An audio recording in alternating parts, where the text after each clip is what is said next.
नमस्कार दोस्तों।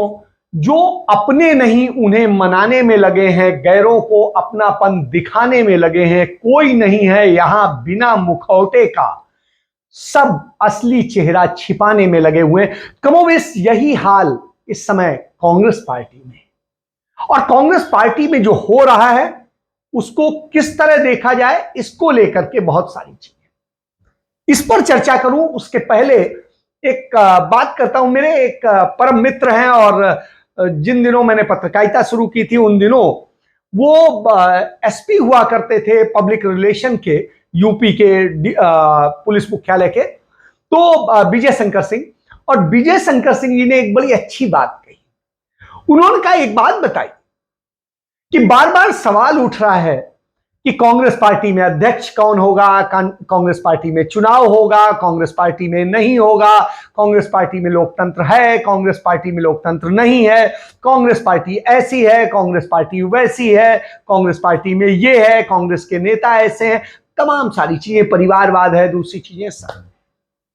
उन्होंने जो सवाल किया, उन्होंने कहा, यह बताइए भारतीय जनता पार्टी में आपको याद है कि राष्ट्रीय अध्यक्ष पद का या प्रदेश अध्यक्ष पद के लिए या कहीं के मुख्यमंत्री के लिए क्या या प्रधानमंत्री पद के लिए क्या कभी कोई चुनाव हुआ है?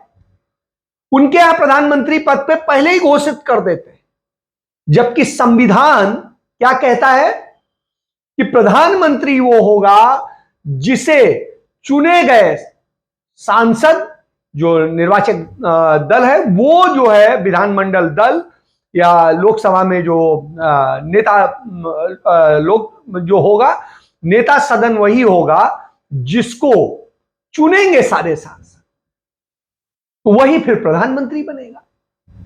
लेकिन हो क्या रहा है, इसी तरीके से विधानसभा का होता है। उदाहरण बता देता हूं। उन्होंने कहा, साहब कल अचानक जेपी नड्डा को भारतीय जनता पार्टी का अध्यक्ष दोबारा घोषित कर दिया गया। अब आप बताइए, दोबारा उनका कार्यकाल बढ़ा लिया गया, इसके लिए क्या डेलीगेट से कोई राय मशविरा हुआ, क्या उसके लिए चुनाव हुआ, क्या उसके लिए पूरी असेंबल होकर के कोई फैसला हुआ, कहां हुआ, किस जगह हुआ, कैसे हुआ, कहीं आपने देखा? कांग्रेस पार्टी में तो निर्वाचक मंडल की पूरी जो सूची, निर्वाचक सूची मांगी जा रही है, कहीं कुछ किया जा रहा है, कहा इसे साइड पे डाल दो, कोई कह रहा है इसे ऐसे कर दो, कोई कह रहा है वैसे कर दो, कहीं किसी ने। और जो दुनिया के लोग जो सवाल पूछ रहे हैं, क्या उनको कांग्रेस पार्टी में वो मतदाता हैं, उन्हें वोट डालने का हक है या कुछ है? नहीं है। उसी तरीके से भाजपा में भी नहीं है। लेकिन भाजपा में तो कभी चुनाव होता ही नहीं है। कांग्रेस पार्टी में तो इतिहास रहा है, तमाम बार हुआ है।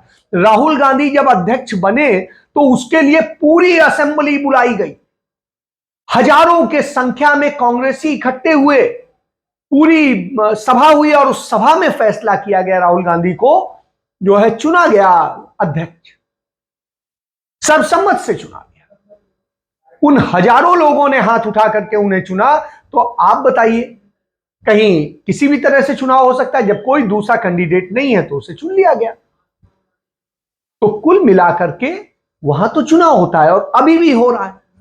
जो भी कांग्रेस पार्टी में उसका अधिकार रखता है वो जाए, अपना उसका वो खरीदे नामांकन पत्र और जो उसकी औपचारिकता है पूरी करे और निर्वाचक सूची ले और उसके बाद में उनसे संपर्क करके चुनाव लड़ ले। जीत जाए तो बन जाएगा, नहीं बनेगा तो नहीं बनेगा। तो इस तरह की परंपरा रही। और कांग्रेस में तो आप एक और चीज देखिए, ऐसा नहीं है। आप याद करिए 1969 में इंदिरा गांधी को कांग्रेस पार्टी से निकाल दिया गया था 5 लोगों के साथ, और 5 लोगों को लेके वो इंदिरा गांधी चली और उन्होंने फिर से एक कांग्रेस खड़ी कर। तो कांग्रेस ये है। और भारतीय जनता पार्टी में क्या है, उन्होंने कितने कितने चोले बदले हैं, इसको देखिए। आरएसएस से शुरू होते हैं, हिंदू महासभा में जुड़ते हैं, वो हिंदू महासभा जो पंडित मदन मोहन मालवीय ने बनाई थी, जो कांग्रेस पार्टी के अध्यक्ष हैं, उसमें, और उस पर कब्जा कर लेते हैं। उस पर कब्जा करने के बाद में फिर क्या होता है कि हिंदू महासभा जिस तरीके से अंग्रेजों के साथ खड़ी हो जाती, वो खड़ी हो जाती। खुद पंडित मदन मोहन मालवीय ने हिंदू महासभा छोड़ दी उनका ये तो निकृष्ट और बहुत असहिष्णु लोगों का संगठन बन गया है।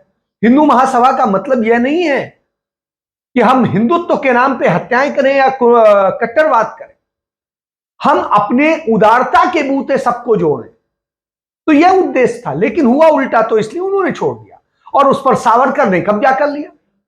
सावरकर के कब्जे के बाद में आपने देखा किस तरह से उन्होंने गद्दारी की, किस तरीके से उन्होंने माफी बाजते और सारी चीजें थी, सब कुछ है, किसी से छिपा नहीं। इसके बाद आइए आप, उसके बाद में जनसंघ में श्यामा प्रसाद मुखर्जी के नेतृत्व में सारी चीजें हुई, वो मंत्री भी बने, अंग्रेजी सरकार में भी रहे, मुस्लिम लीग के साथ मिलकर सरकार चलाते रहे और सारी चीजें। उसके बाद में जनसंघ आगे बढ़ा और जनसंघ के नेता अटल बिहारी वाजपेयी बने और फिर उसने कांग्रेस पार्टी से टूटे गए तमाम संगठनों के साथ मिल करके कोशिश करी कि हम किसी तरह सत्ता पा जाएं और उसकी लड़ाई चलती रही। और उसके बाद में क्या होता है, जब 1977 का काल आता है, उसके पहले जनसंघ का जनता पार्टी में विलय कर दिया जाता है और कांग्रेस के लीडर मोरारजी देसाई जो कांग्रेस से अलग हुए थे, उनके साथ में, उनकी अगुवाई में, उनके पीछे खड़ी हो जाती, जगजीवन राम के पीछे खड़ी हो जाती, जो कांग्रेस के लीडर थे, उन्होंने भी कांग्रेस तोड़ी। तो आप समझिए कि जिन जिन लोगों ने कांग्रेस तोड़ी, उन्होंने कांग्रेस को बर्बाद नहीं किया, लेकिन इन्होंने आकर के किया, चलिए आपने अपनी पार्टी तक का जनसंघ का विलय कर दिया और जनता पार्टी बन गए। फिर जनता पार्टी के साथ आपने गद्दारी की और उसके बाद में आपको उससे बाहर किया गया और जब बाहर किया गया तो आपने भारतीय जनता पार्टी बनाई। भारतीय जनता पार्टी बनने के बाद भी, उसके पहले भी और उसके बाद भी, आज तक आप बताएं किस पद के लिए उनके यहां चुनाव हुआ है, किस पद तक फैसला हुआ है। कांग्रेस पार्टी में तो प्रधानमंत्री पद तक के लिए भी चुनाव हुआ। श्रीमती इंदिरा गांधी और मोरारजी देसाई में चुनाव हुआ था और उस चुनाव में इंदिरा गांधी जब जीती तब प्रधानमंत्री बनी थी, किसी ने बनाया नहीं था। तो यह कांग्रेस पार्टी। और वहीं भारतीय जनता पार्टी में हर चीज तानाशाही पूर्ण ढंग से थोपी जाती है। आपको याद होगा उत्तर प्रदेश का चुनाव हुआ था 2017 में, नरेंद्र मोदी किसी को पीएम बनाना चाहते थे, सीएम बनाना चाहते थे, और अमित शाह किसी को बनाना चाहते थे, कोई किसी को बनाना चाहता था, और अंत में अचानक एकदम से योगी आदित्यनाथ, अजय सिंह विष्ट उर्फ योगी आदित्यनाथ को अचानक लाया जाता है और एकदम से बैठा दिया जाता है। विधायक तैयार नहीं होते, विधायकों ने उनके खिलाफ सदन में धरना तक दिया।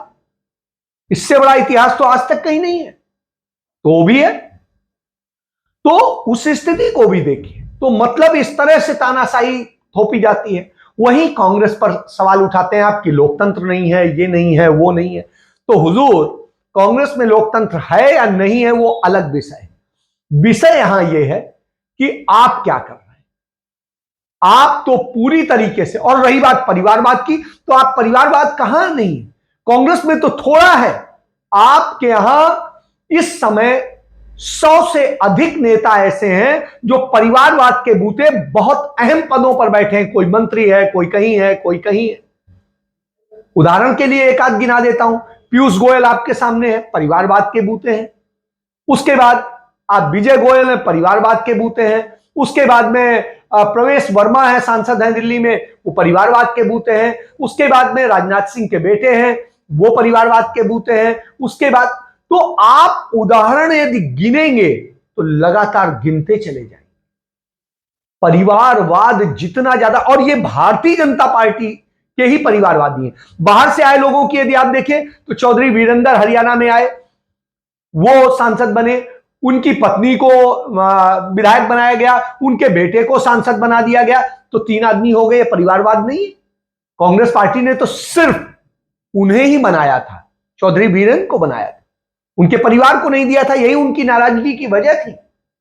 आप आ जाइए, राव इंद्रजीत है, कांग्रेस पार्टी में मंत्री थे, उनके पिताजी मुख्यमंत्री भी रहे, और स्थिति यह है कि उनके परिवारवाद, कांग्रेस पार्टी ने उनकी बेटी को नहीं वो किया, एकोमोडेट किया, तो वो उससे नाराज थे, और अब उनकी बेटी और वो सब लोग हैं। तो इस तरह के एक उदाहरण नहीं है, बहुत सारे उदाहरण मौजूद है कि जितना परिवारवाद वहां है। तो इसलिए परिवारवाद की बात करें, और जो पार्टियां परिवारवाद के खिलाफत में बनी, चाहे समाजवादी पार्टी हो, दूसरी और पार्टियां हो, चाहे जिस पार्टी की बात करें, उन सारी पार्टियों में सिर्फ परिवारवाद, परिवारों को ही जगह मिल रही, और जब परिवारों को ही जगह मिल रही हो तो आप सवाल उठा सकते, उस पर आप बात नहीं करेंगे। तो साहब, जो देश का बिका हुआ चरण चुंबक मीडिया है, वो चरण चुंबक मीडिया इस पर बहस नहीं कर रहा है कि जेपी नड्डा क्या हैं और कैसे हैं। तो फिर इस पर एक सवाल किया किसी ने कि जयपुर में क्या हो रहा है, इस पे बात करो। हमने कहा चलिए इसी पे कर लेते हैं। जयपुर में कांग्रेस के खिलाफ कोई विद्रोह विधायक नहीं कर रहे हैं, कांग्रेस हाईकमान के खिलाफ नहीं कर रहे हैं, वो लोकतंत्र के लिए लड़ रहे हैं। कांग्रेस ने हमेशा लोकतंत्र की मजबूती के लिए काम किया है।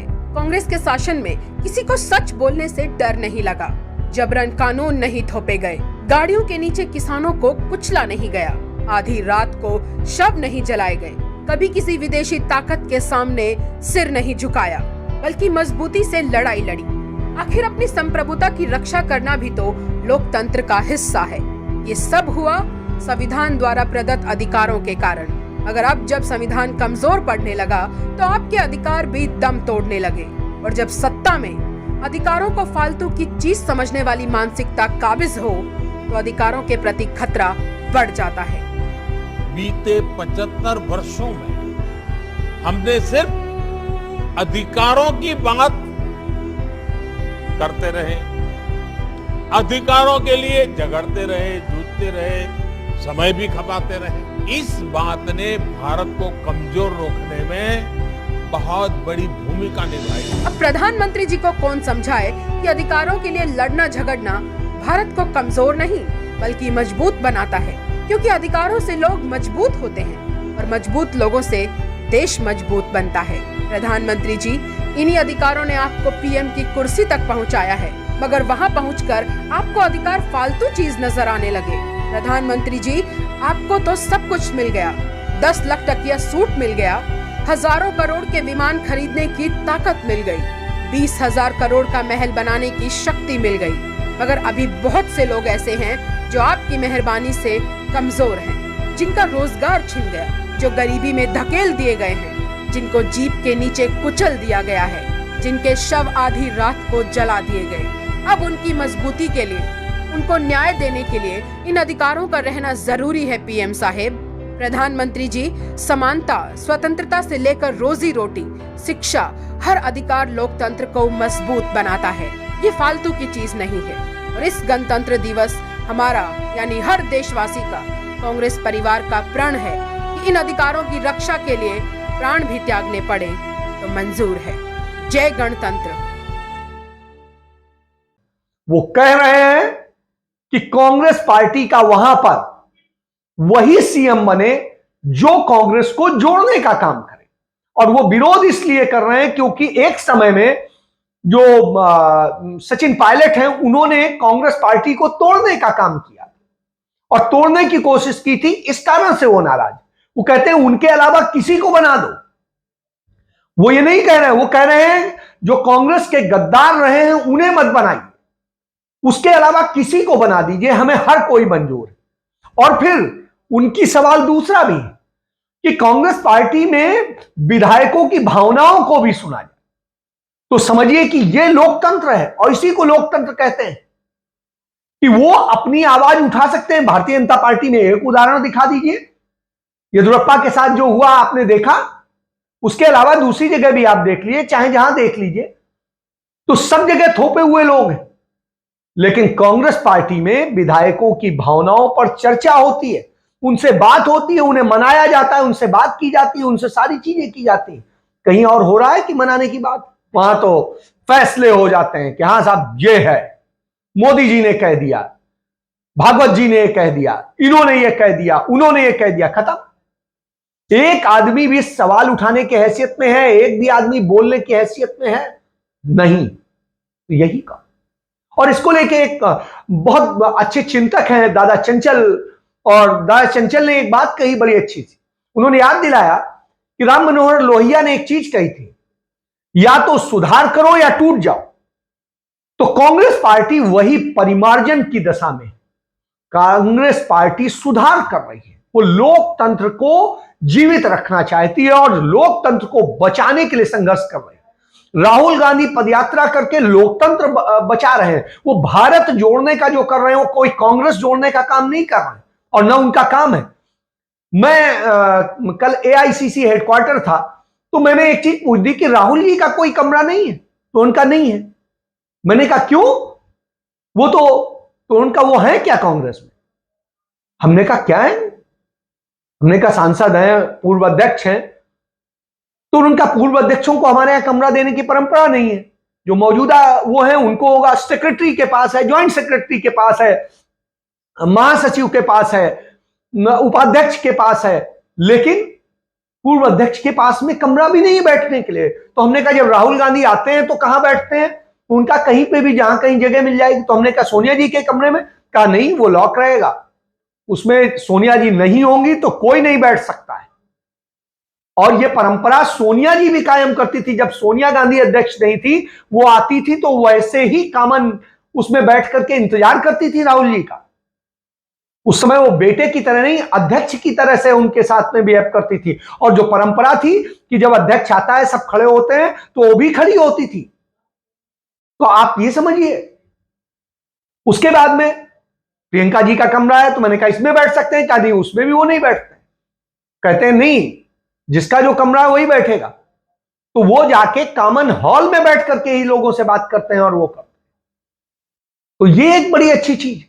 और उन्होंने अंदर पता चला कि राहुल जी किसी चीज में हस्तक्षेप नहीं करते, बस वो लोकतंत्र की बात करते हैं। वो कहते हैं कि पार्टी को पूरी तरीके से नैतिक होना चाहिए, बहुत मोरल वैल्यूज होनी चाहिए, बहुत सारी चीजें, ईमानदारी और साफगोई और सारी चीजों की बात करते हैं। तो आप समझिए ये कांग्रेस पार्टी। तो कांग्रेस पार्टी आज उन्हीं नीतियों का परिमार्जन कर रही है। राहुल गांधी को एक जिम्मेदारी दी गई कि भारत को जोड़ना है, जो कांग्रेस पार्टी ने जोड़ा था, जिसे इन जो है सांप्रदायिक ताकतों ने, दूसरी ताकतों ने तोड़ा है, बर्बाद किया है। आज आप देखिए क्या हो रहा है। चंद पूंजीपति पूरे देश पर कब्जा करते जा रहे हैं, मालिक बनते जा रहे हैं, और इस देश की जो वास्तविक जनता है, जो नागरिक हैं, जो चुनने वाले लोग हैं, सरकारें बनाने वाले लोग हैं, वो नौकर बन के रह गए हैं, वो गुलाम बन के रह गए। ये स्थिति है। व्यापार बर्बाद हो रहा है, दूसरी चीजें बर्बाद हो रही हैं, लोगों के साथ में किस तरीके से भेदभाव हो रहा है, अपराधीकरण हो रहा है, बेटियों की आबरू लूट रही है, रोजगार और सारी चीजें बर्बाद हो रही हैं। और जब ये सब हो रही हो तो भारत जोड़ने की जरूरत पड़ती है। और इसलिए राहुल गांधी पूरे देश में भारत जोड़ने निकल पड़े हैं। और आप एक चीज समझिए, एक बड़ी अच्छी सी चीज है, गांधी जी से सबक लेने की जरूरत है। जब गांधी जी ने अपना सत्याग्रह चलाया हुआ था चंपारण का, और उसी दौरान जब एक घटना हो जाती है गोरखपुर में, तो आप इस पर यह समझिए, उसके बाद में गांधी जी अपना आंदोलन तोड़ देते हैं और उस पर कांग्रेस पार्टी में तमाम जगह विरोध हो जाता है, और विरोध के कारण कांग्रेस पार्टी कई जगह टूट जाती है। और जब टूटती है तो उसके बाद और बेहतर होकर निखरती है। तो ये एक घटना नहीं, तो चौरी चौरा कांड हो या कोई और कांड हो, गांधी जी ने सदैव हर चीज को देखा और वो उसकी लड़ाई लड़ते रहे। वो एक बहुत अच्छे संगठनकर्ता नहीं रहे कभी, वो काम दूसरे लोग करते थे। कई बार गांधी जी का विरोध होता था जवाहरलाल नेहरू जी से, कई बार उनका विरोध होता था जो है दूसरे और नेताओं से, और मदन मोहन मालवीय रहे हो या कोई और रहा हो, सबसे तमाम बातों पे विरोध रहा। लेकिन इसका मतलब यह नहीं है कि वो एक दूसरे के दुश्मन थे, क्योंकि एक अच्छा लोकतंत्र बनाना था, जोड़ना था, और जोड़ने की परंपरा को आगे बढ़ाना। तो कांग्रेस में चूंकि वास्तव में लोकतंत्र है, इसलिए लोग उससे सवाल करते हैं, उस पर टीका टिप्पणी करते हैं, उससे उम्मीद करते हैं। और जहां उम्मीद ही ना हो, उनसे क्या कहेंगे कि आप लोकतंत्र लाइए? और ये चारण मीडिया क्या उस पर चर्चा करेगा? कभी नहीं करेगा, क्योंकि ये नौकर है और नौकर ही रहे। तो सच्चाई ये है कि आज के वक्त में सच बोलना बड़ा मुश्किल हो गया है। झूठ तो कोई भी बोलता है, झूठ बोलते में तो हमारे प्रधानमंत्री सबसे माहिर हैं। दिल्ली के मुख्यमंत्री अरविंद केजरीवाल सवा शेर हैं झूठ बोलने के मामले में। तो इस तरह की स्थितियां, और जब इस तरह की स्थितियां हो तो निश्चित रूप से कांग्रेस पर देखना पड़ता है।